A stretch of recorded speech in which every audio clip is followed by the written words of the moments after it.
February 5th, 2012. I was going to show you some headlines for the anti-Iran war and anti-war Syria marches or actions. Let's go take a look at a headline. This is from Raw Story.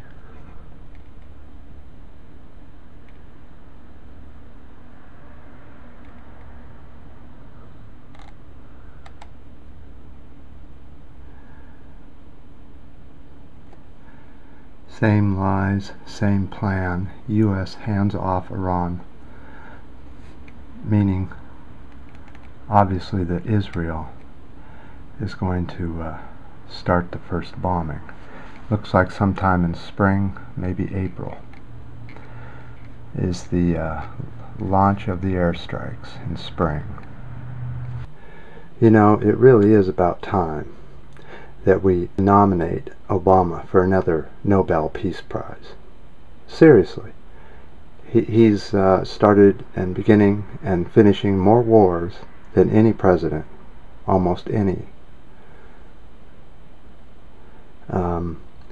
What are we going to do as a people? Are we going to, because he's a Democrat, just let this one go, you know, bomb a completely innocent country who's attacked nobody for hundreds of years? There's no proof that they have any weapons of mass destruction. Israel has weapons of mass destruction.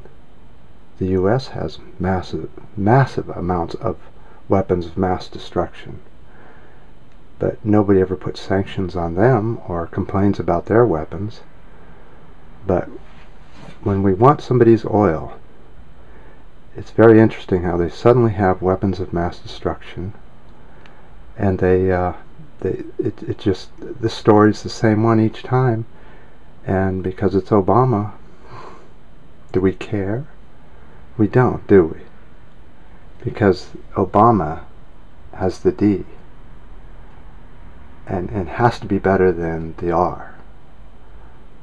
Really? How many wars has this Nobel Peace Prize winner started lately?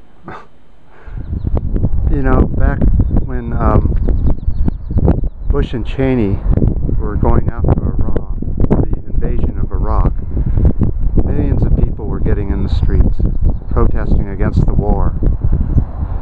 They started right over here one day, the biggest protest. This is called the Mission. And the Mission had probably 500,000 people marching down Mission Street, which then joins over here in Market Street, about right there. They marched down that street right there. It's the main, Market Street is the main street in San Francisco. They came from also the Castro area, right down there. There was another group that came from over in there, big group called the Haight-Ashbury group. They marched over and joined the giant march down Market Street. Millions showed up there, maybe 2,500,000, something in that neighborhood, but there was no accurate numbers, of course.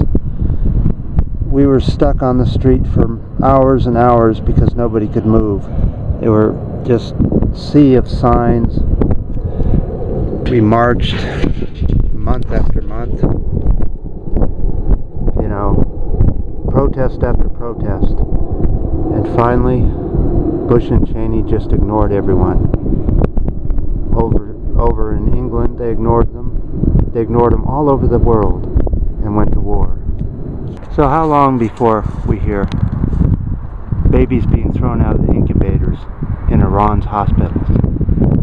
And how long before we hear about yellow cake and uranium being mined in Africa and taken to Iran?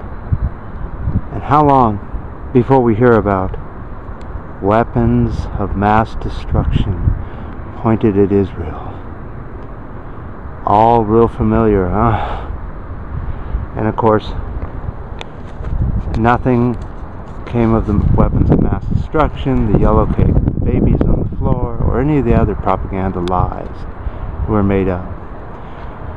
Iran is a very peaceful nation, hasn't done anything for 200 years in the way of invading anybody or bombing anybody, other than when they were attacked from Saddam.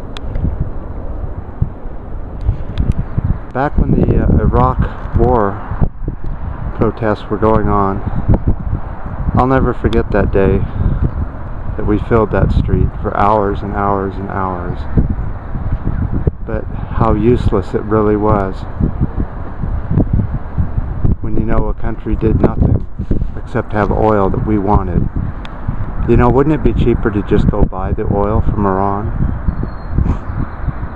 I was just thinking.